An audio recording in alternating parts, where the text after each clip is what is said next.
Carpe diem. For the new critic, the literary work of art is autonomous. The poet's life or historical events are irrelevant to interpretation. Through a close reading of the text, acoustic elements, semantics, syntactics, levels of meaning, motifs and themes are explored in order to present an interpretation which does not add to or subtract from the text.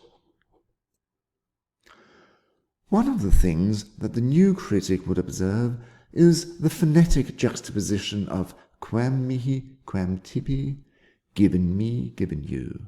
Sound and metric go hand in hand, giving a phonetic representation of the equality of the two persons in the text.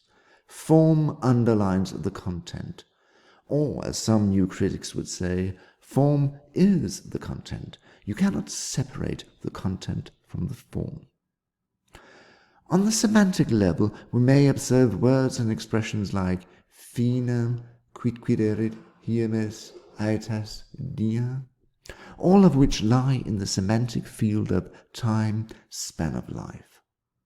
Also, the Greek name leukonoi means something like she who is light of mind, with possible connotations of both light-hearted and light-minded, candid and credulous.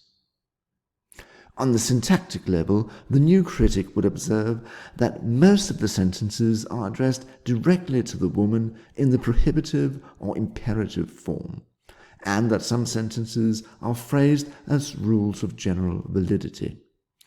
The new critic would not mention Epicurean philosophy, however, because that is outside the text. A major point in the analysis is the punchline, where the literary and the figurative levels are beautifully intertwined. Carpe, pluck or harvest, and then you would expect something like fructum, fruit, but the text has diem, the day, which we know from our semantic study is in the semantic field of life. Which brings us to the theme of the text, how to deal with the uncertainty and possible brevity of life. New criticism would run along those lines, so to speak. In the next video, we'll turn to structuralism.